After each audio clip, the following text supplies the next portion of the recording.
All right, everybody, thank you for joining. I am so thankful to have Michelle Weinstein here with us. In fact, I do have a little, I said that I didn't really have any slides, but I did make a slide with your A face. slide. Yeah, pretty much a slide. So let me get that going. But Michelle and I have gotten to know each other over the last year or so. She presented at Dominique Molina's American Institute of Certified Tax Planners event, and my team was there, Christian and Troy. And we kind of formed a friendship, started talking on the phone a bunch. I've been on her podcast a couple times, which, by the way, let me plug your podcast. Yes. The Abundant Accountant podcast Yes. is the name, because you have a couple brands. But the podcast that everybody should listen to is the Abundant Denise Accountant. can pop the link in the chat and you guys can subscribe to it. But Yes, it's all about how you can increase your firm revenue and what to do with the leads that you get from Nate. How to monetize, maximize everything in all your conversations. So we don't talk about anything technical, accounting or tax. It's all growth. yes. So that's what I want to talk about today, obviously. And I do want to send a little more sunshine your way before we get into the meat, though, if that's okay. Yes. Because what I've enjoyed about our conversations and your content is kind of your relentless focus on these sort of ancillary topics that aren't necessarily, again, the things that we cover here at TaxProMarketer and AdvisorProMarketer. They are some of the blocking and tackling, so to speak, of business related to sales conversations, related to pricing and positioning with your clients and with your prospect pool, whatever that looks like. And that's kind of your speciality, so to speak. Yeah.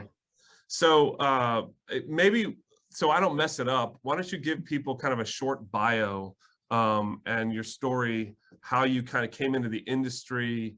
I know you've been around the industry for a long time, but sort of just tell your story so I don't mess it up. Okay. Well, I mean, I basically out of college ended up working in an accounting firm as an analyst, Moss Adams. So I was around a lot of really smart, intelligent people. And then there we go. Yeah, see, I did a thing. I did a thing. You did a thing. But yeah. And it's pricing for power and profit, everybody. So I'm all about the pricing. So I love it. And I started a company. So for about 8-9 years, I actually had a company in the prepared meal space, had to close it in March of 2017 and was like, what am I going to do? And I started helping Dominique Molina grow her business. And what I realized after having probably over 1,000 conversations with many accounting and tax professionals, I realized that the biggest challenge was how do you charge higher fees with confidence without losing any clients, especially the ones that have been with you 20, 30 years. That's the thing we see typically that you're terrified about. Why giving discounts is probably the worst strategy you could ever do, and doing some free work in hopes that someone will pay you a premium later.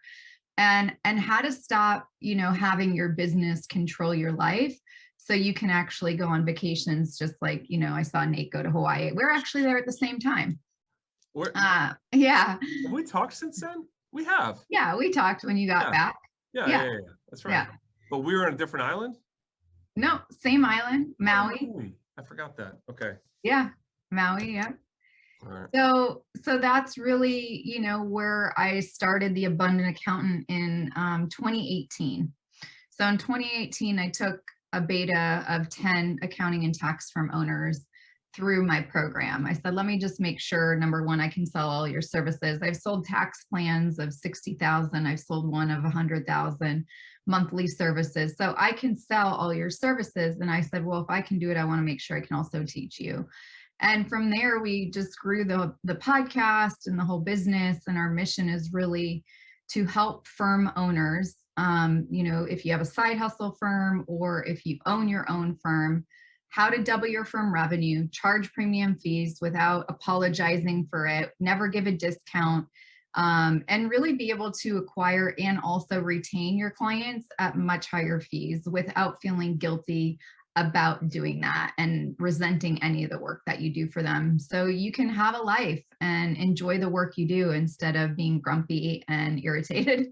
And then we also like to make sure that you see a very high ROI on investing, like with Nate, and making sure that you have the best mousetrap in place from the time you get a lead. Well, and that's one of the reasons why we want to have this conversation. Yep. Just like to be perfectly frank, this is not all of our clients, but there are a certain number of folks that, we have a meeting with them during or after tax season. We look at the data because, we're tracking like the phone calls, the form fills and all the things. And we're looking at like, for certain, Christian actually just was able to hop on. So he could probably tell even more of these stories, but we sometimes talk with our clients, and we've given them like 15 appointments in the last couple of weeks or what have you, and they aren't actually doing much with them, and so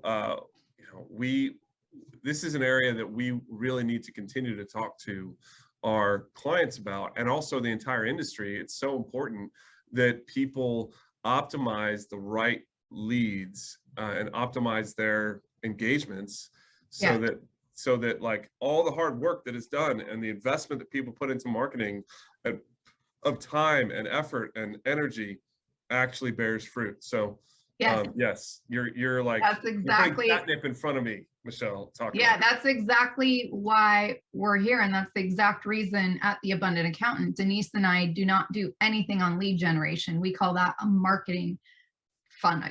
That's the marketing piece. And then you have the sales piece. Sales is about conversion. How are you converting the clients into premium clients, premium fees, where you have the price to value figured out. Right. That's the piece we do, because the price is what you pay and the value is what you get, like Warren Buffett says. So. Amen. All right. Well, so because this is a small group and it's our clients, and I want to give them kind of some access, I just want to encourage everybody to like raise your hand. I'm going to start asking Michelle some questions and have her tell some stories or what have you. But I really want you all to like use this opportunity that you have to pick her brain and to have a conversation, even about some thorny issues that you might be facing. Feel free to bring those. Now, just be aware, this is the recorded section. We will take some time towards the end to turn off the recording. And if there's things that you really want to like ask in a more confidential space, Michelle has very kindly agreed to like make herself available in that setting as well. But I do want to kind of, for the sake of the recording, have some kind of bare bones of content that we can go through, Michelle. Some basic like pricing package things, some positioning things, and I'm going to let you sort of like guide the way, and I'll interrupt with snarky comments as I do. Okay. But why don't you just, to start, but again, before I move on, I just want, again, to be clear, put questions in the chat, please. Raise your hand, and even feel free to unmute if you think that like you want to ask a question real directly, but just be aware that like we do want to record this and kind of get some stuff out, but we're going to quickly move into clinic mode, as soon as we can. So Michelle. Yes, I'm ready. Like, kind of a, I don't know, ice-breaking question, so to speak. Like, what's like the biggest mistake that you see with people that you work directly with, like accounting and tax practitioners? Like what, and that's a big question, I know, but like give some of like the, like you want to make it more specific, like about pricing? Let's talk pricing. And that's where I was going, is like the biggest mistake about pricing that you see. Okay, I'll list a few. Some of the biggest mistakes we see around pricing is they say, well, I look at what the other firm owners are doing in my area and I need to be competitive on price with them. So I call that doing market research, which is probably the worst idea you could ever do. Seeing what everyone else is charging or offering is a really horrible idea for you to stand out from the rest and charge premium fees. That's another one. Or maybe I've heard from some of our current students that they don't do any of this anymore, but they would say, okay, well, Michelle, I called 10 accounting and tax firms and I just took an average of everything that I asked them about their pricing. So another horrible thing is that firm owners are just telling prices like we're a menu at Starbucks. Okay, that shouldn't happen. Well, and I want to just admit, for the sake of transparency, that's how I used to advise people like a decade ago. A decade ago, yeah. Well, charge by the form, you know. Yeah. Like keep pushing those fees up, but the value pricing model was not something that I leaned into until I actually started doing a lot more work with Dominique as well, and kind of heard her concept on that. But let me shut up and you. Yeah, no, it's still the default pattern that we see. You know, I mean, I've been back and forth with a prospect just for fun at this point. And he's like, Michelle, I make $208 an hour. I've done an analysis. It took him 2 weeks to do this analysis. I'm like, well, if you think that's great, then I can't help you. There's nothing else that I can do. You know, if you've got confidence and you're this and that, and you know, like if that's the way you think about pricing and you're going to just stay stuck in those ways, you know, Denise and I can't really support. But anyway, another thing that I've seen a lot of firm owners do to figure out their prices that they shouldn't do is go below the competitive amount. Right. So I was actually on the phone with a woman the other day. Well, Michelle, there's 8 other firms in my area, so I know all their prices. So I went about 25% below that.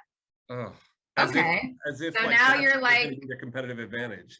I'm the cheaper yeah, that's the competitive advantage she took. No wonder model. She's having problems. Yeah. Yeah. That hurts my heart. I know. It's really it is sad. And you know, well, now to be clear, like, so let me just again, is it okay that I'm kind of like we're conversationalizing this? Yeah, I think that's great. And then like you said earlier, for anyone listening and not on video, if you guys can type in the chat box your questions, you know, I can look at them and speak to them, but Denise, my partner, is here and she can also respond and be active in the chat box with you. Right. You know, maybe in the chat box, you can put in there how you came up with your pricing. What was your method or tactic to figure out how you're going to price your different services, and share that with us? That would be useful. And by the way, hi, Christian. Hey, guys. Did you get some rest? Hey, Christian. A little bit. Yeah. I explained what happened with Hudson. Oh, man. You know, two babies. It's real, but yeah, I'm doing good. But he's you know on full daddy duty right now. Yeah. Disney Plus for the win right now, guys. You know it.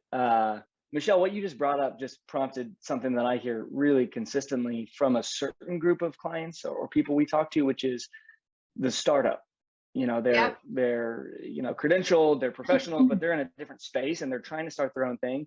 And it's so common to feel from them, is what I'm kind of intuiting, just to feel like, I don't see the value because I've been salaried and now I know I'm good at what I do. This is super common, but I've just got to come in and, you know, penetration pricing, right? I've got to break into the market. I've got to find this level that gets me leads. Have you worked with any startups that from the jump didn't do that? And can you talk about what happened?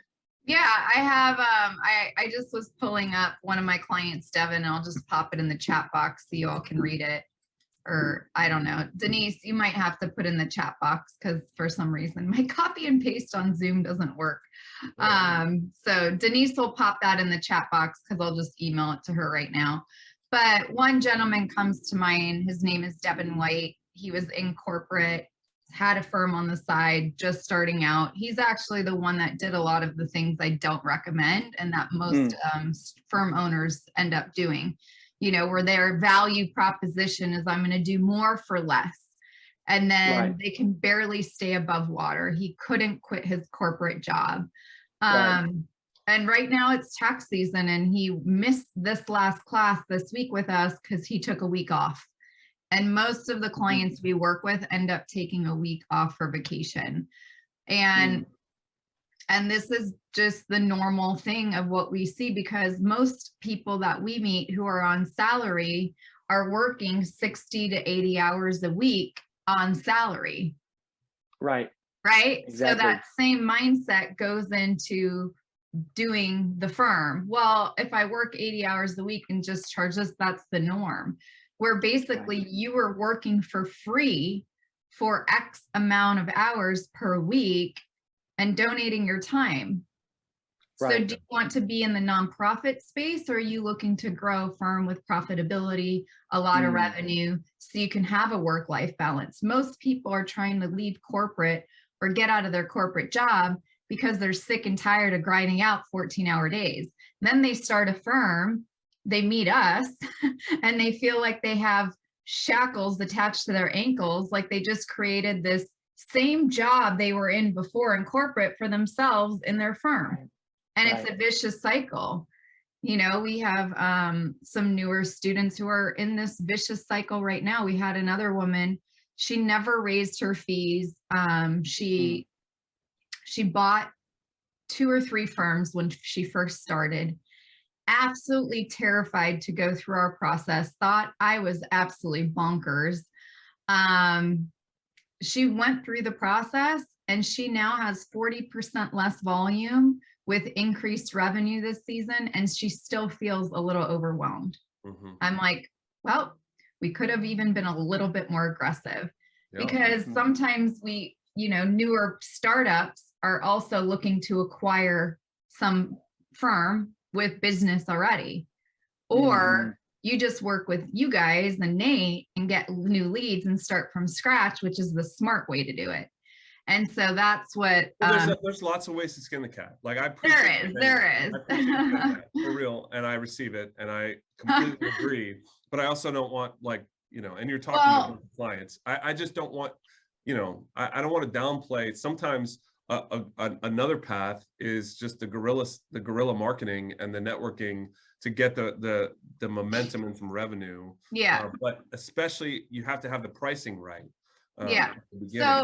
So the gentleman I just talked about, he just was a startup, because the question was about a startup. So February 2021, his revenue was $2,182.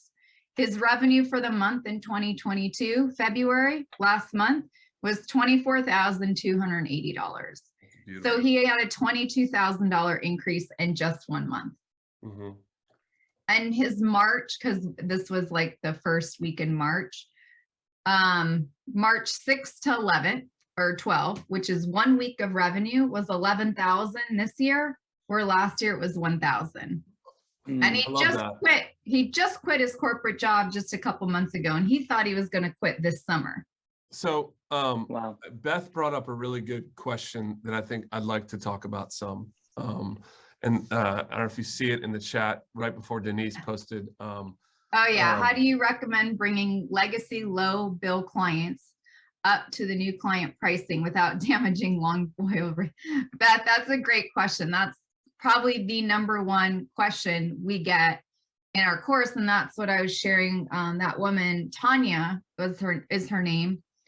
Well, they all have it. It's again, we have to get through some of our previous beliefs, right? So Beth, what are some of your beliefs about your long-term legacy clients, that if you increase the fees, they're going to leave you, or they're second and third generations of families that I've been working with for 20 years, and I just can't do that for them? You know, what are your beliefs around it? And that is the first thing that you have to get through, because until you can break and see the change in that belief, you can't do anything moving forward that Denise and I could teach you. You wouldn't believe it. It wouldn't sink in. You would reflect, you know, it would be like 2 magnets with the wrong ends repelling each other, where we need the 2 ends to stick, so you can say, okay, I'm going to trust Denise and Michelle on this one. And I know that I'm not going to lose everyone, and all my legacy clients aren't going to hate me. and underappreciate me, where really the approach that we take, we had one of our gentlemen, Kevin, I don't know, Denise, if you have the comments from him, from his clients, but he emailed it to us like, thank you so much. You're like my God, I would never leave you. You deserve it. Like those are the things that we see, Beth. But for us to really help, I think it's really good for you to share with us, what are some of the beliefs that you currently have around damaging long-term loyal relationships? And I'm sure everyone here has the same. It's just they haven't put in the chat box yet. Yeah, and honestly, it's something that we did here at TaxProMarketer for the first time 2 years ago, a little less than 2 years ago, and I've been preaching this stuff forever. Yeah. And just in transparency, like I was a little bit concerned about what it would be like to like for the first time ever raise our fee, right? And we got similar kind of amazing replies from so many of our so many of our clients, like, thank you, I can't believe you've been doing it at this rate for so long anyways. Yeah. Happy to support you guys, kind of thing. So I found the one with Kevin, Beth, and I'm gonna have it, Denise. Let me read out for the sake of the recording what Beth's reply was. Okay. She said, I'm not fearful of losing those clients. I feel some loyalty to them because they've been loyal to me. A lot of them are quite a bit older, and I worry that an increase in fees might impact them on a personal level. So that's interesting. I mean, I'd be interested to know what you would say to that, Michelle. I have my own thoughts, but I mean, Beth, are you in a place where you could unmute, because we can have the conversation directly if you're willing, and if it's totally fine if you can't, because we can just talk at you. And Beth, the ones that are older, that's typically the ones that everyone's most worried about. So you're not alone in that at all. And I can appreciate that would be your concern. So know that you're in like the right spot with that. But here's the honest thing that we found in every single client we've ever worked with, and a client being a firm owner like you, is that the older ones are actually the ones that are willing to pay the most, because they have a lot of money, and when they pass, they're just going to not have, it's just going to go on to the other generations, and they rather support you and pay you because you'll make sure that their finances are in line until their last day here on earth. It's just that we're really terrified that you might give them a heart attack or something like that. And I think it really just depends on also what is your increase going to be. I mean, I know Kevin, and how you do it, what you say. There's a whole process that we take our clients through this process. Everything that we do is succinct, and how you can raise fees not only on your compliance work, but on your monthly services and your consulting type engagements, all of that. But I'm going to guess your older clients are your basic 1040 client. And if they're paying you, I don't know what you're charging right now, but we typically do recommend a 300 to 400% increase. That's what we see across the board on all of our clients. 300 to 400% increase. Yes. So like if you're charging them if you're charging them $500 for the 1040, for the sake of argument. So then you'll be at right 1,500 to 2,000. Correct. Yeah. But we have a bunch of people, even Kevin, when Denise posts what he shared on this exact topic of the increased letters that he sent, he now charges, he didn't go that high, but we have most people that are a minimum 1040 is $995 minimum. So John Walters, my old friend, has been on here for a while. You might know John, Michelle, but he's been connected to Dominique in the past. Oh, cool. I liked what he said. He said, what about that loyal gas station that you've used for years? Did they just keep the price the same for you, or did they raise prices to keep up with right? Or I mean, and here's my analogy that I love. It's about planes, right? Like when you go to buy a plane ticket, what you paid this year is never what you paid last year. And Beth and John, you know, everybody, what about the clients that don't get you any of their materials until March 25th? And they're like, oh, can you do my return for me? Oh, can you file an extension? And you still have to go through the full cycle, which I've learned is pretty much doing the whole return anyway. Right. And you do it for the same price. And Michelle, you will. Sorry, Beth, can you try to say something? Hop Yeah. in. Hi, guys. Okay, good. We got her. Cool. Sorry. Hi. Carry on, Michelle. Hi, Yeah. Tax for the old folks here. Yeah, no worries.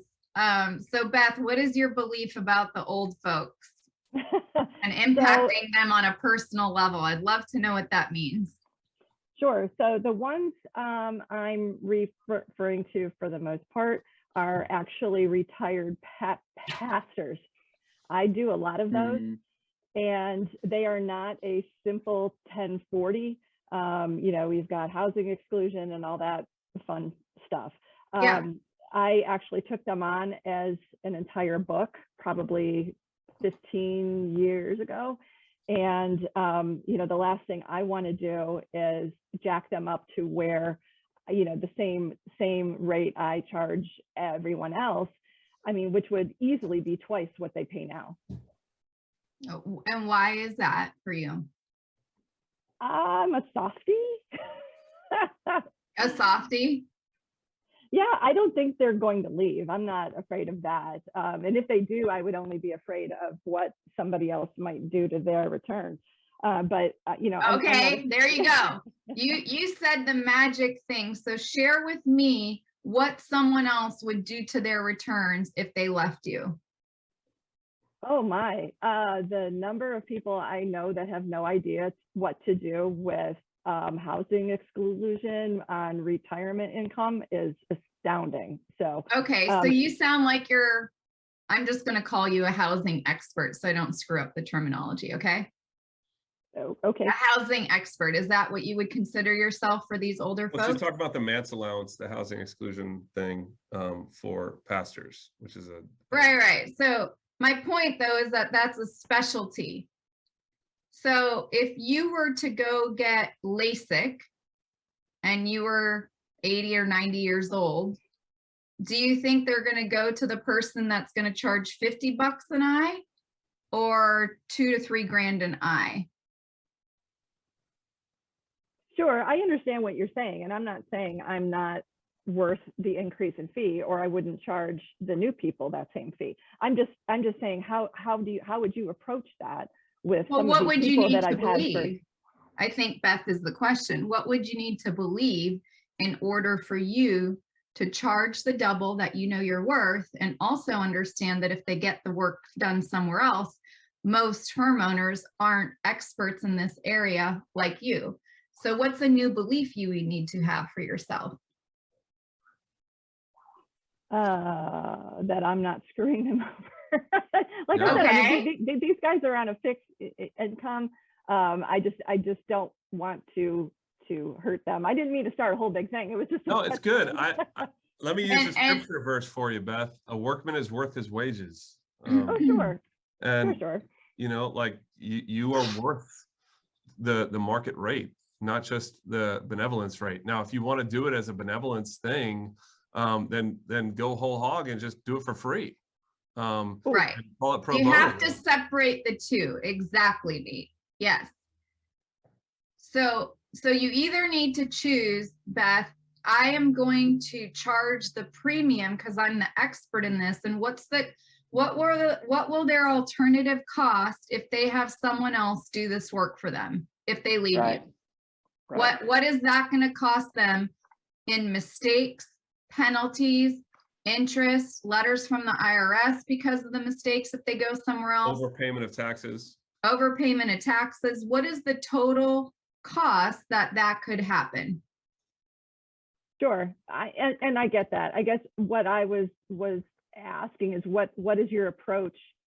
You know, how to start that with these folks? What I would recommend, Beth, because I think I don't want to like shut down this line of conversation. Beth, I would love to. Can I plug myself real quick?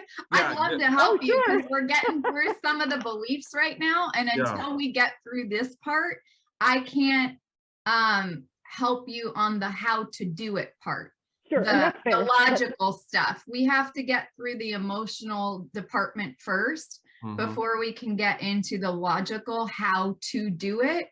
Because once the how to do it, no problem. I got you on that. But first you have to, from an emotional standpoint, be like, okay, I have a new belief that I'm going to try on.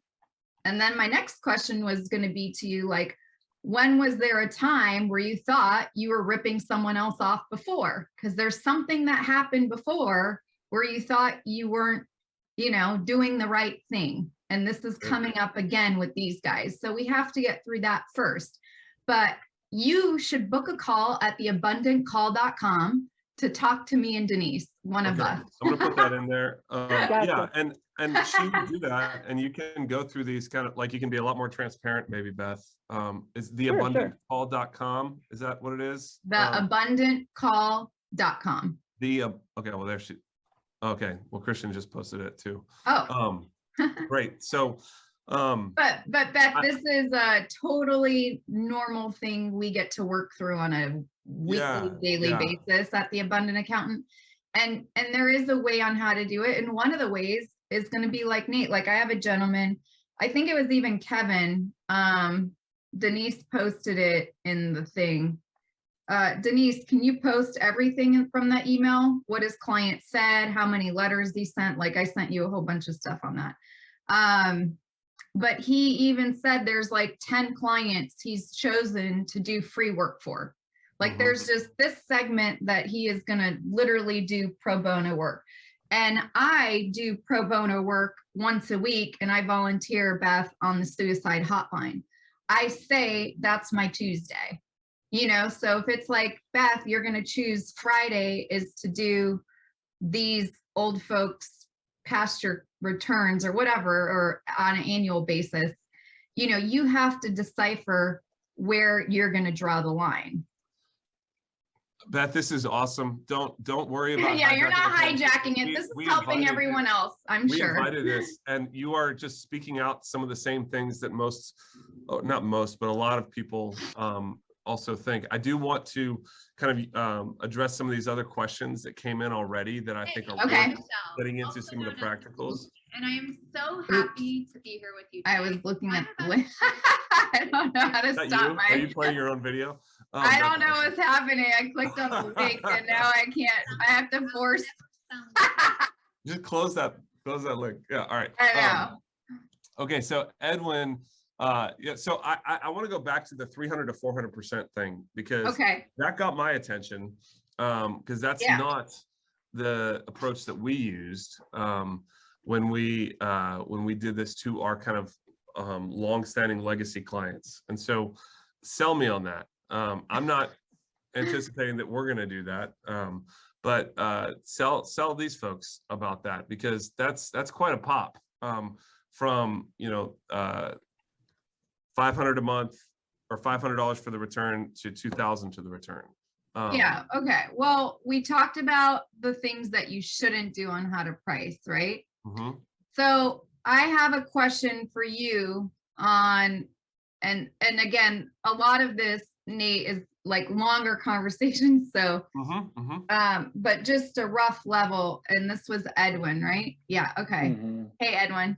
You want to go virtual? I think you should. The pandemic was a great excuse on that one. So that should be an easy fix.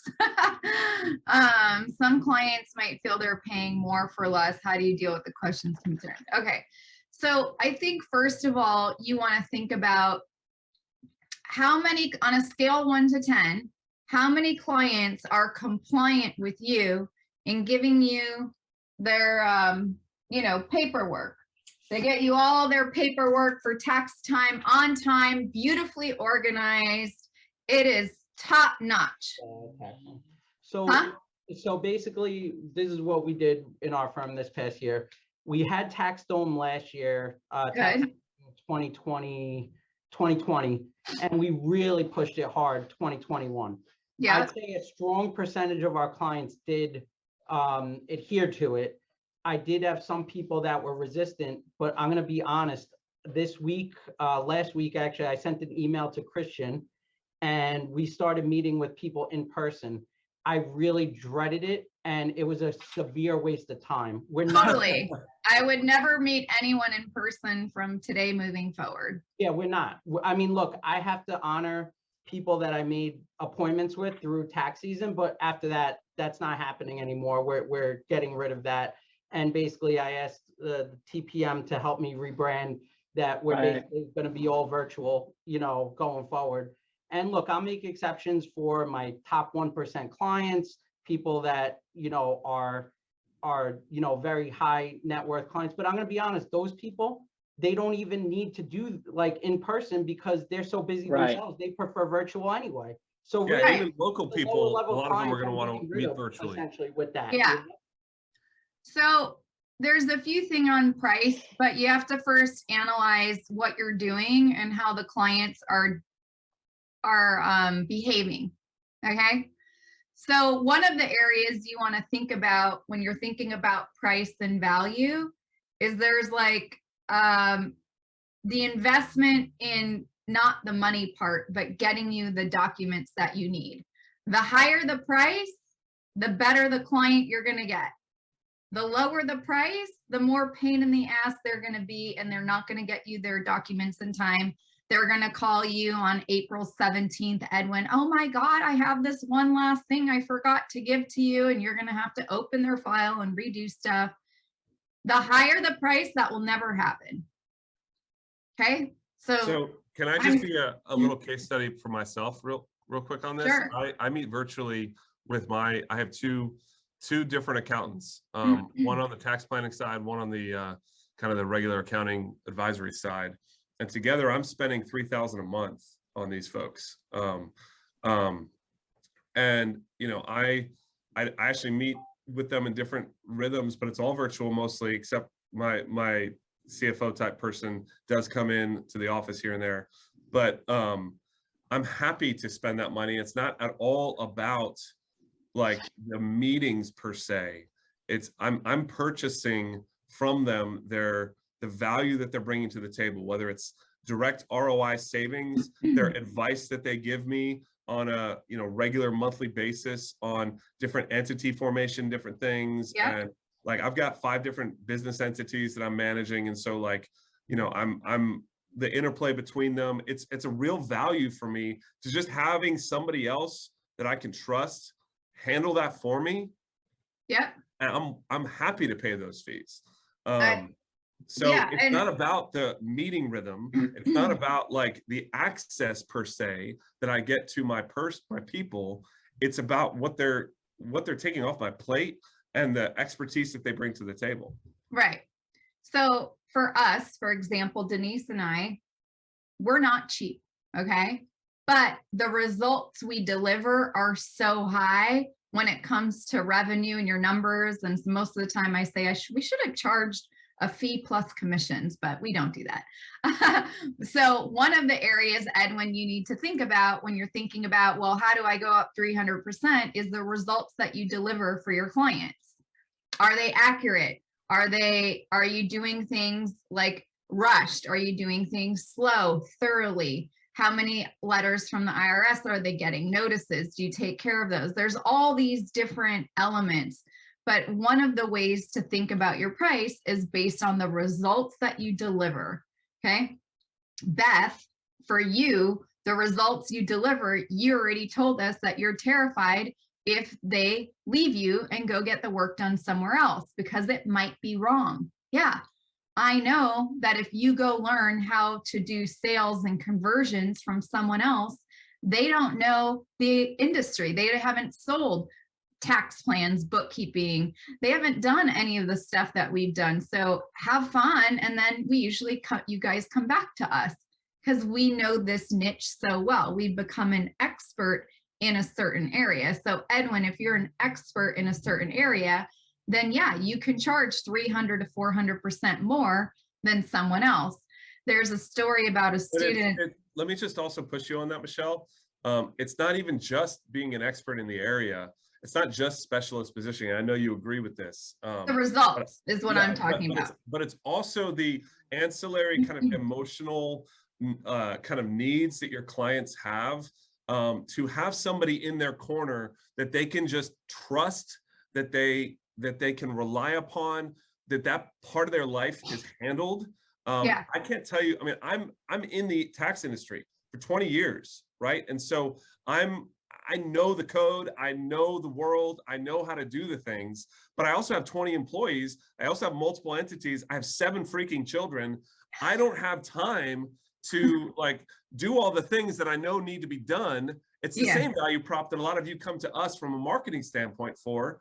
Like we do so much on your behalf because there's 20 people working for you, like on your Google My Business and your website and, you know, social media and all the different things that need to be done to like establish a modern online marketing presence. Yeah.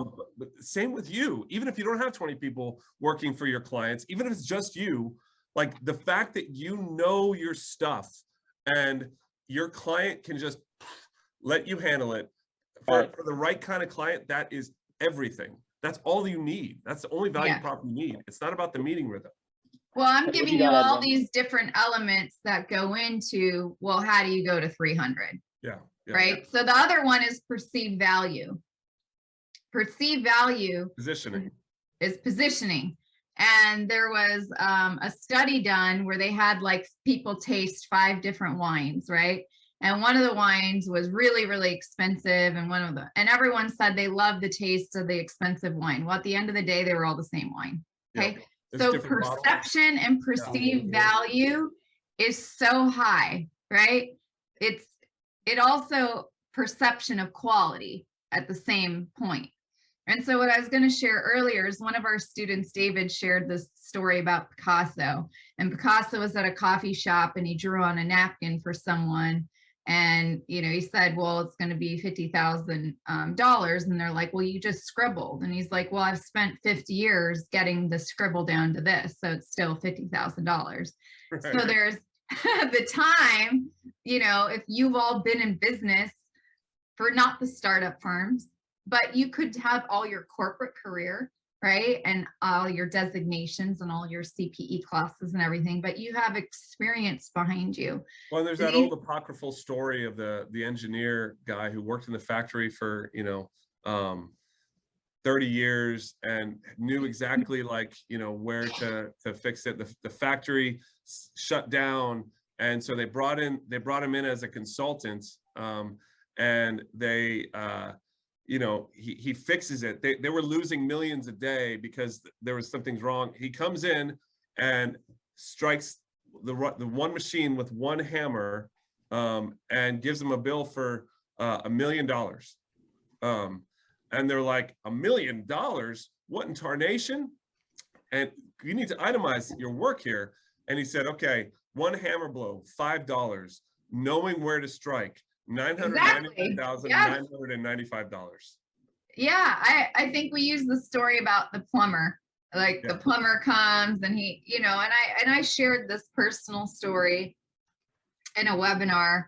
And actually the plumber's here right now because all of our toilets are broken. I don't know what the hell's going on. Lots of reasons. So this is a timely story, okay? But last summer, the air conditioning went out and I live in San Diego and it got to like 90, 100 degrees. I called the AC guy, I called the plumber because it was some water leaking. And I said, look, I'll pay you a rush fee.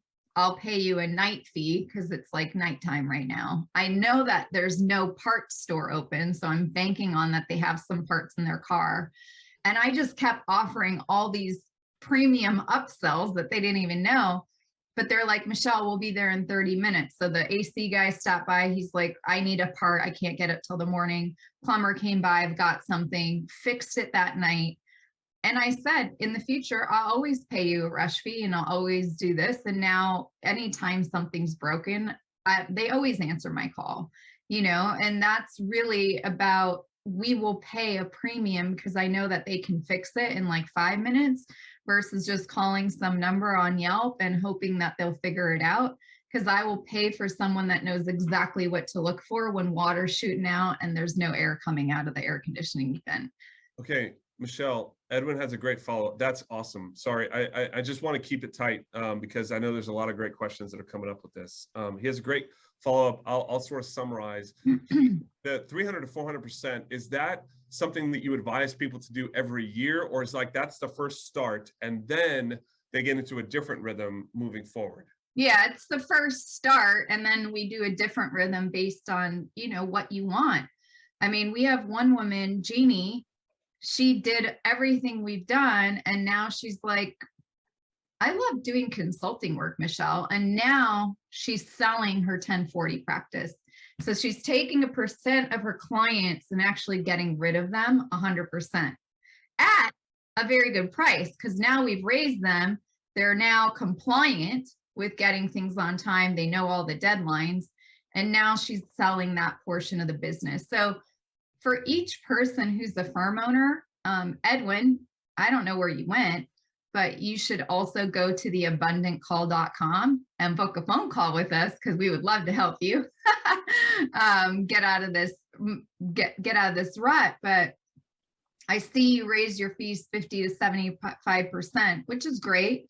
And you only lost about 2 needy clients. So when I see that, it's you didn't go far enough. You didn't stretch your you didn't stretch your rubber band far enough.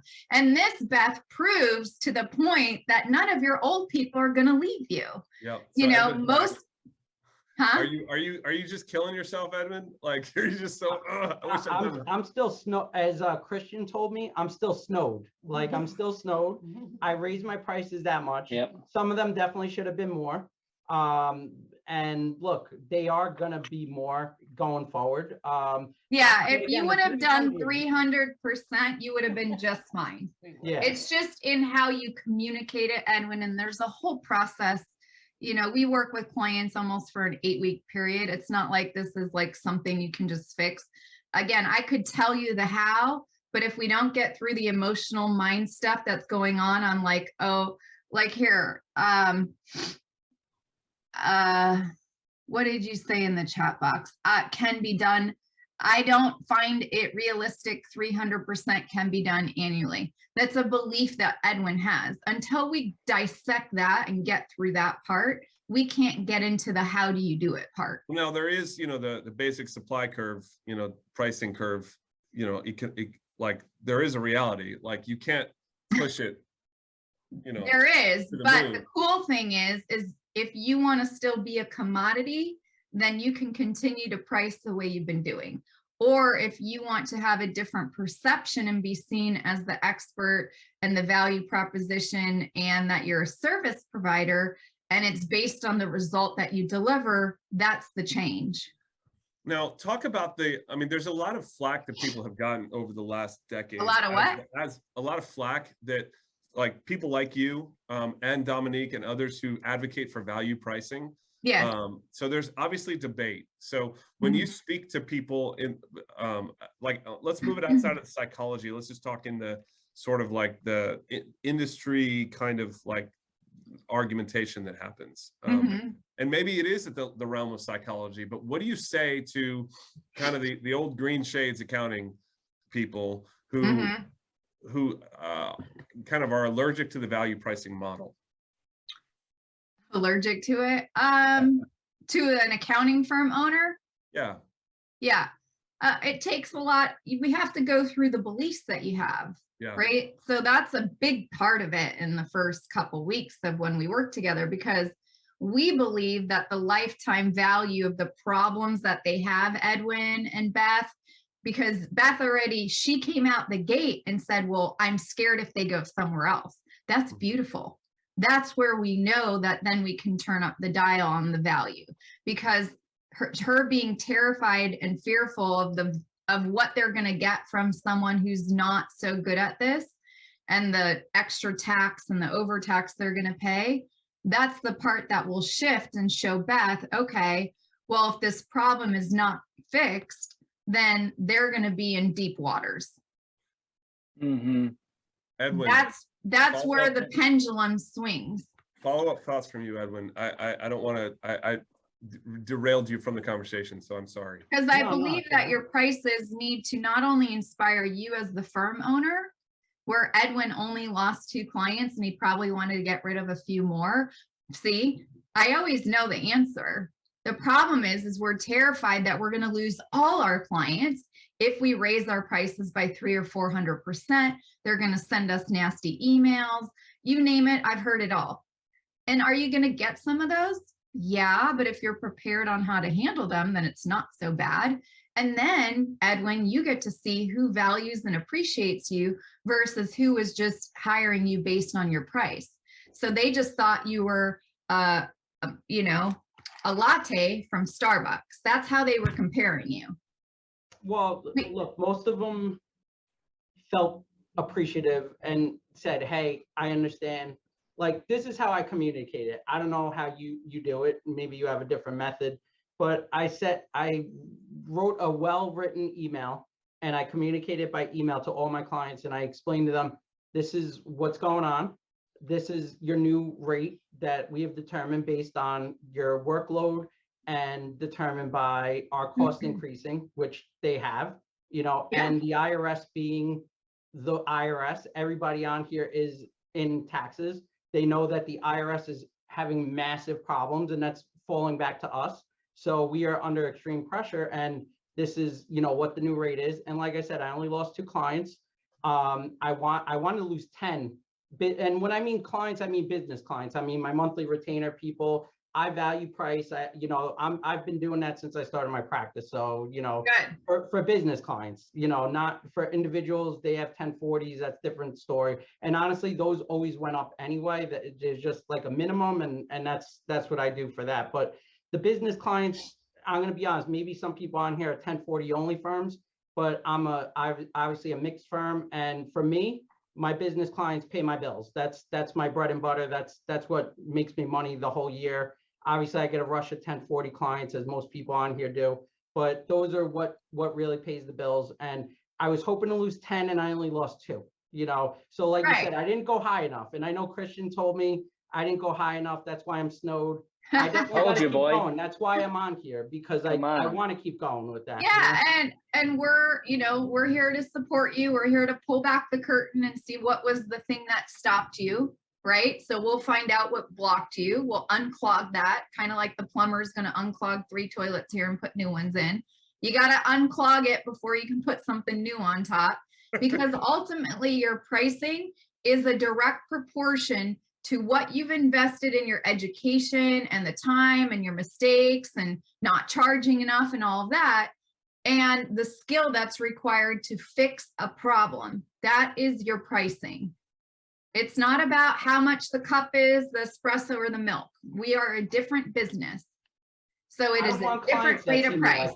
I don't want, honestly, I don't want clients to see me like that. Like that is something that upsets me, you know, when they see, oh, well, this guy did it for 150. I don't care. You can go to that guy. I really don't care. Like, that's not me. And that's why I'm here to get that. This is the right time, Edwin, not just because of the inflationary pressure that is part of the news cycle right now, but it's also because of our industry.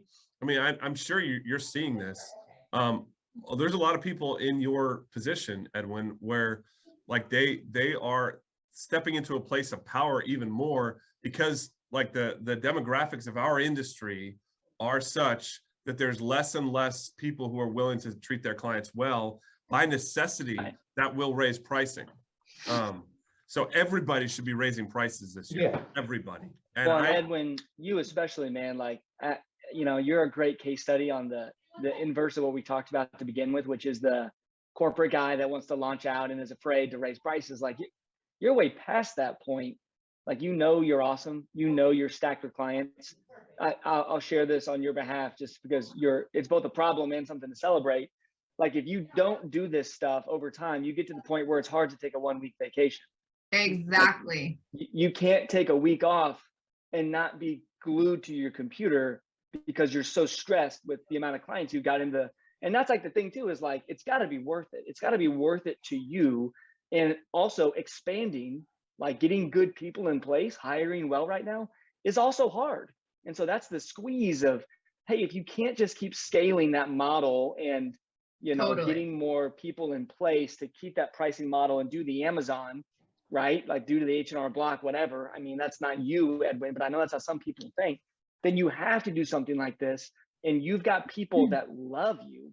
That's the thing that I think is discounted, not necessarily by you specifically, Edwin, but by the person who's established, who's been doing it for a decade or 20 years, whatever. Like, you got so much trust in the bank with your folks who just are like, oh my God. And 1042, like you've got people in the bank that are just like raving about what you do, raving about what you provide. And we could tell stories about that because you've told me, but this is now where you get the payoff of that trust bank. You get to draw on that and get yourself in a place where you can actually do this for a while. Because the other side of this too is like, hey, if you don't change something, Edwin, I don't know how long you're going to do this. You might sell your book and be like, I'm freaking done with this because I'm so sick of dealing with the stress. It has to be worth it or you're going to burn out. Yeah. And I put like what Dan Kennedy said, I love his little quote. So I put that down there too. But Edwin, you're just like, you know, Devin, the guy I shared earlier, and I can, you know, that's a prime example, Nate, on selling you on the idea of going up 300-400%. And this is someone who, you know, was just starting out, completely thought I was nuts at first. Now he's like, oh, I get it. And he doesn't need a whole lot of clients. And he is a, you know, I don't know, Edwin, if you do Nate's process where you work for, you know, 6 weeks and take the 7th week off, but implementing that right now. So we haven't talked about that yet enough. It's Oh. you shared it because I'm going to start talking about it. Yeah, because everyone, we can tell you, we have organized our business on 2 teams, and we take a week off every 8 weeks as a company. And it's a paid week off for our part-timers as well. And we have like 2 teams that kind of make it work so that we're always, you know, available even during those sabbaticals, we call them. But we actually made that decision 3 or 4 years ago. We've been operating like that for almost 4 years now. And it's been a massive help in terms of our client or our team member satisfaction and their ability to stay engaged and our ability to stay engaged. And so we have a rhythm of like not burning ourselves out on client work and all the stuff that we do. Obviously, there's some differences, but yeah, I mean, our pricing enables us to be able to do that, but we're not like the most expensive, but we're also, you know, we're a marketing agency, so we're not like a cheap marketing services provider, right? We're not just selling software that you can get for $50 a month. You know, we have a different kind of level of service. So hey, you know, actually on that point, this is kind of circling back, but like, I'm just curious and it's a little bit of a risk. Edwin, if I hit you with a 300% increase from our stuff, would you pay it? You know what I would say? I would say, here's my thing. This is what I was typing. Now my problem is I don't have enough help, right? I would like, if I had a staff, it's right now just me and my wife. The answer to that would be yes. Right now though, I can't even like do the work. I'm literally turning down work. So like, that's why I need. So your pricing is the problem. Edwin, if you're turning down work, you're missing a boat on another part, which I know we don't have to talk about. We don't have time to talk about it today, but this is a prime opportunity to start creating a wait list. Oh, I like that. That's a good idea. You need to book a call with us, Edwin. We can help you make a lot of money so you can pay premium to some staff person to help you and your wife. That's the other part we teach is how you can put golden handcuffs on your team. Right. So the idea isn't like, you don't want to be the cheapest option. And you know that conceptually, Edwin, but you've got like paying people well isn't necessarily the only way to get good people. Right. It's definitely a way to get good people. I paid well and I got crap. So that's my problem. That's a topic for another call. Well, Nate and I did a podcast on this, so make sure to subscribe to the Abundant Accountant podcast. And Nate talks about the different ways, not about money, on how to attract the best talent. I mean, Edwin, you've interacted with my team. Would you say I've got pretty good team members? Yeah, everybody I'm right I've here, ever dealt Edwin. with. Be careful.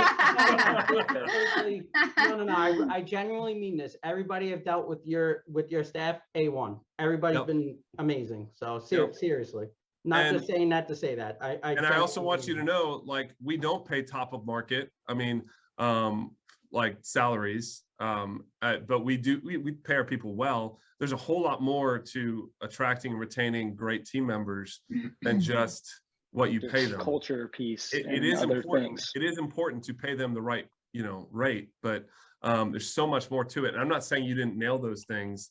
Some of it, I've been very fortunate with the kind of people that I found, but some of that's also like by design with what we've created here. And I do have like a list of people that want to come work here that, A wait list. Yeah, that like, if I picked up the call, I picked up the phone, we have people. So we are not dealing with the great resignation pressure that a lot of people are. I need training on that. So if you have training on that, help me. Listen to the podcast I I did with will Michelle. talk to you. Yeah, we talked about this, Edwin, on like a 45-minute or an hour podcast. So it's going to come out soon. So just make sure to subscribe. You'll get the notifications on that too. Well, and Edwin, I'll plug for Nate a little bit, like training on culture, training on values. That is something that we might be doing this year. And you're not the only one that needs it, because you do need to get more people, but you can't do because I know the stories of the guys you hired and the gals you hired and how it kind of flopped, and like, you got to have something else in place on this next round. And we'll definitely be putting out some content like the podcast we already did, but there will probably be more on that front as we move throughout the year. Awesome. Yeah. I mean, because there's a whole onboarding process to bringing in a team member that has to be thought through. That is not easy, but we've been doing this for 15 years, and it's like we've messed it up a lot. And we've been in the place where there were only like 3 or 4 of us, and we were all wearing many hats. And it does take time. It's not something that you can just like fix overnight. And so I don't want to offer some like false hope of like just do my simple system and you're gonna like have everyone will be in Maui.